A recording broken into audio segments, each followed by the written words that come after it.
To explain how we use hypnosis to make lasting changes, let's look at the mind as having three distinct parts: the conscious, the subconscious, and the superconscious. Now, each of these areas of the mind has different characteristics, and we use them in various ways. The area that we as adults are generally most familiar with is the conscious mind. This part of our mind is the reasoning or analytical part. It is the part of our mind that houses logic, choice, and willpower. The superconscious, on the other hand, houses all of the characteristics that you would use to describe God, spirit, or higher power. It is our connection to infinite potential, divine energy, and divine intelligence. For the sake of this discussion, we will focus mainly on the subconscious and the conscious minds. The subconscious mind has many jobs. It houses memory and imagination. It is a picture consciousness that takes everything literally. It also directs the autonomic nervous system, so everything that we do automatically is driven by the subconscious mind. Let's think about this for just a moment. If you have learned a behavior that you currently don't think about doing, then it is housed in your subconscious mind. Remember when you were learning how to drive? That task required much concentration and logic to remember all of the steps of pushing in the clutch while letting off the gas and so on. I reckon that if you've been driving for quite some time, that it has become an automatic behavior, so much so that you can do many tasks while driving, such as listening to the radio, eating a sandwich, or talking on the cell phone. Watch out with that last one. You may just end up with a ticket for doing that. Anyhow, the point is that we act out of our subconscious minds. If you can subconsciously do a complex task like driving, just think about what other behaviors you may do without ever even thinking about them.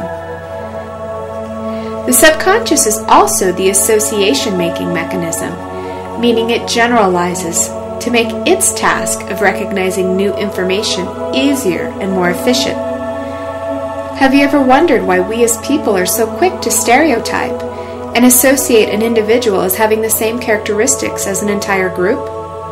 That is the subconscious mind doing its job of associating or making generalizations. And because it is also the seat of memory, we call in those memories to make quick associations of incoming information. Let me give you an example. Suppose I am 8 years old and my father asks me to make him a cup of coffee. I make the coffee and tell him it's ready. When he tips the coffee pot, all that pours from the spout is crystal clear hot water.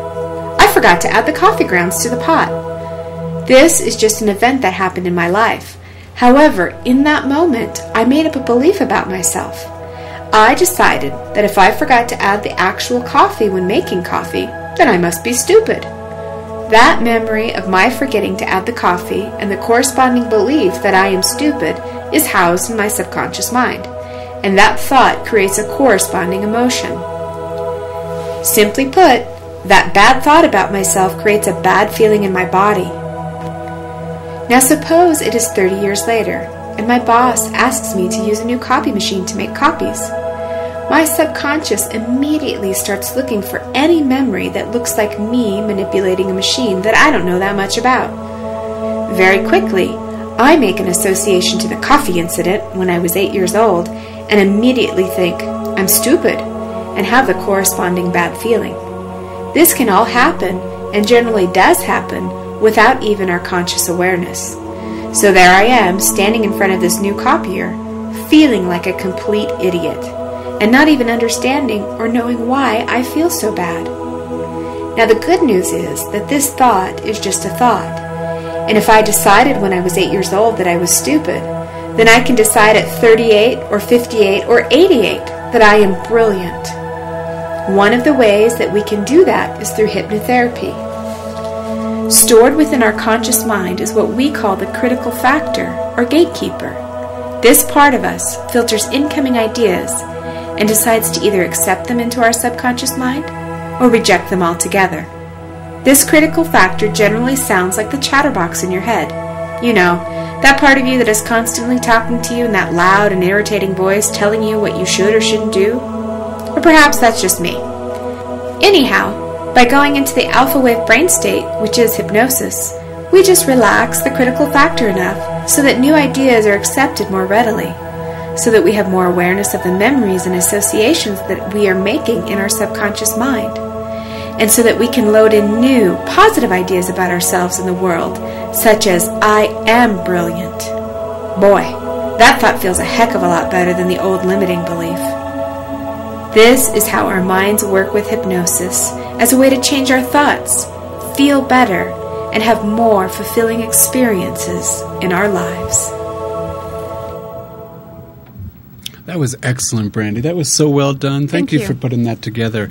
And while we're almost out of time now, so I want to thank everybody for joining us tonight and looking forward to having you on our show next week as well. And while Brandy's getting this all ready now, I'm just going to talk a little bit about some of the other therapeutic applications of hypnosis: overcoming smoking, ending fears and phobias, eliminating excess weight, even improving sports performances, job performances, and exam preparation. Well, I'm sure for the Albuquerque college kids, that's probably going to come in pretty handy. So it was great being here tonight. Thank you, Brandy. I appreciate it. Oh, thank you, Mitch. Thank you very much. Thank you, Olivier. Thanks, Olivier, for joining us today.